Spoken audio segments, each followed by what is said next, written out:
The telegram arrived in the dark, a knock on the farmhouse door in Plymouth Notch, a messenger's voice low and urgent. President Harding was dead. The year was 1923. Outside, the Vermont night was cool and still, the kind of stillness that settles over hills after the last light has gone. Inside, a kerosene lamp threw a narrow circle of yellow light across the parlor floor, and Calvin Coolidge stood at the center of that circle, while his father, an old notary public with steady hands, opened the family Bible and held it out. There was no crowd, no band, no solemn procession, only a father, a son, and the sudden weight of a nation settling onto the shoulders of a man who had never raised his voice to ask for it. Coolidge placed his hand on the open page and spoke the oath in a voice so quiet it barely disturbed the air. When it was finished, the lamp still burned. The house still smelled of wood smoke and old timber. Nothing outward had changed, yet everything had changed. He had been born on the 4th of July in these same hills in 1872. The land was hard and beautiful. Winters came early and they stayed long. When he was still young, his mother died. And the silence that she left behind taught him more than any speech ever could. And in her passing, his father raised him with few words and with clear expectations. From the beginning, Coolidge understood that a man should not say more than he means, and that most of what matters is done without any announcement. That understanding shaped every room he ever entered.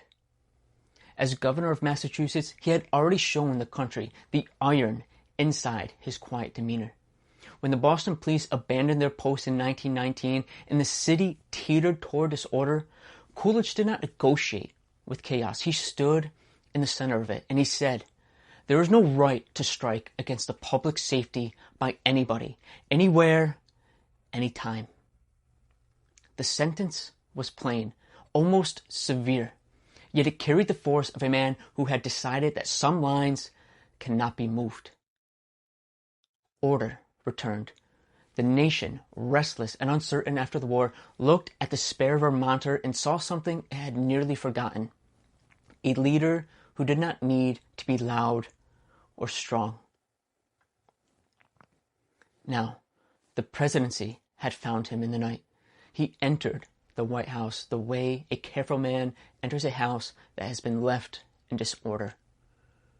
The Harding years had left stains, easy favors, loose standards, the slow corrosion of trust. Coolidge did not give speeches about cleansing the temple. He simply began. He let the investigations run their course. He appointed men who understood that public office is a public trust. Day by day, through the small decisions and steady refusal to play the old games, he made the air in Washington feel different. The first great work of his presidency was invisible to many at the time. He made the presidency honest again. After the shame that had gathered under Harding, the country needed to believe that the highest office could still be clean. Coolidge gave them that belief, not by proclaiming it, but by living it. He turned next to the government's books. Coolidge believed a nation should keep its accounts the way Vermont farmers kept theirs, carefully, without haste, and with an eye toward the next generation.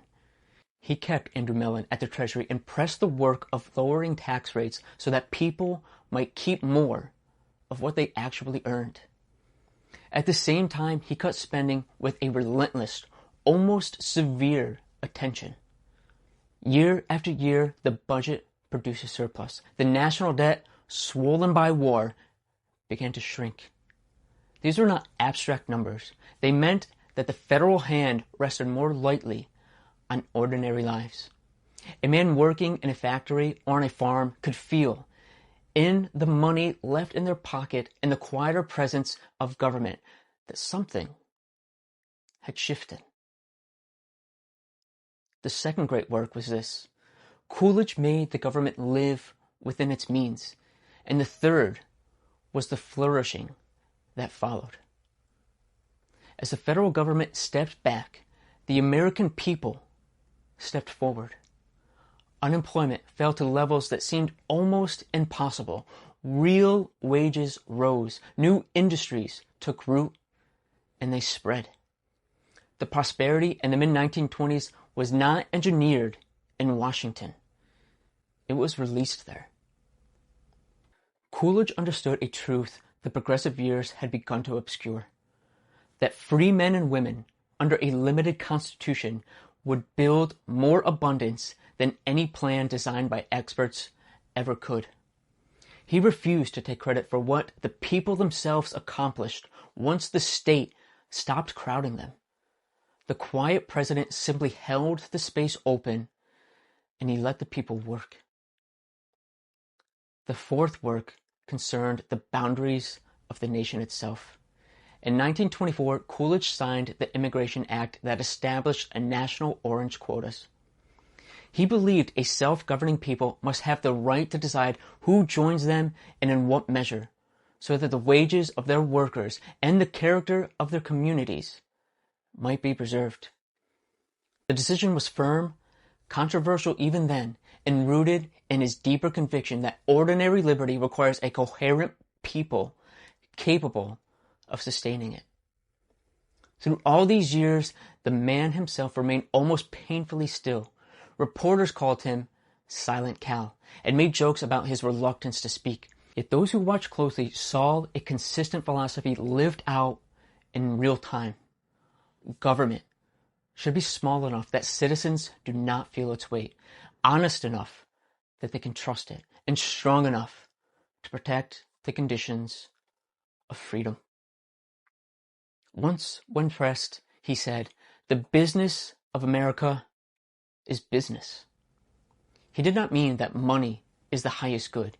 He meant that the ordinary work of free people, building, trading, providing, is the rightful center of American life, and that government serves best when it does not constantly interrupt that work. Faith ran beneath the silence like water under stone.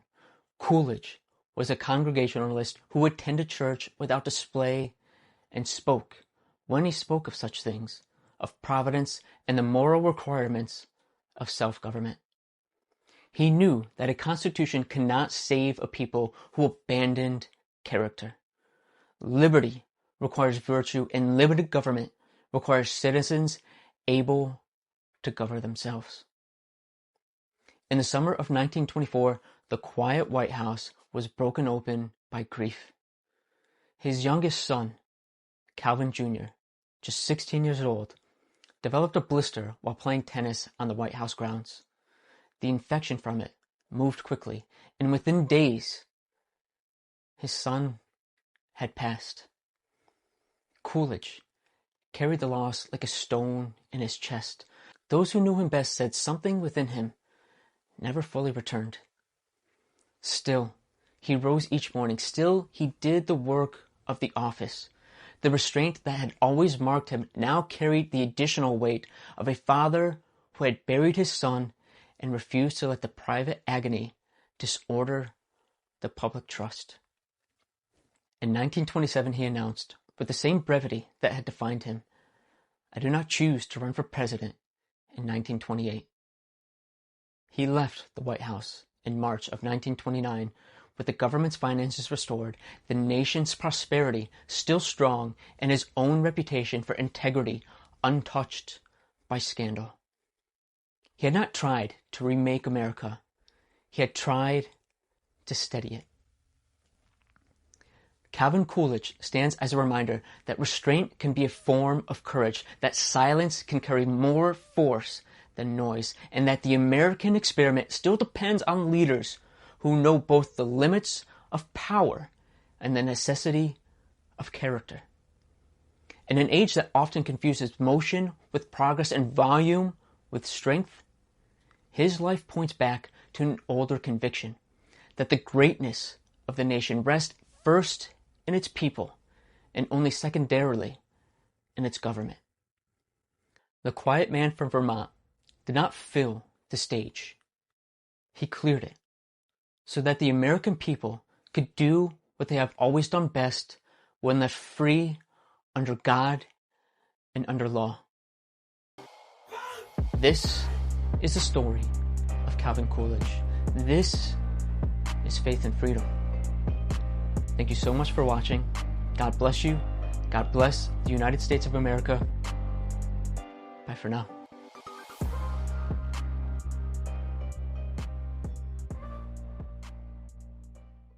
3, 2, 1, talk to me.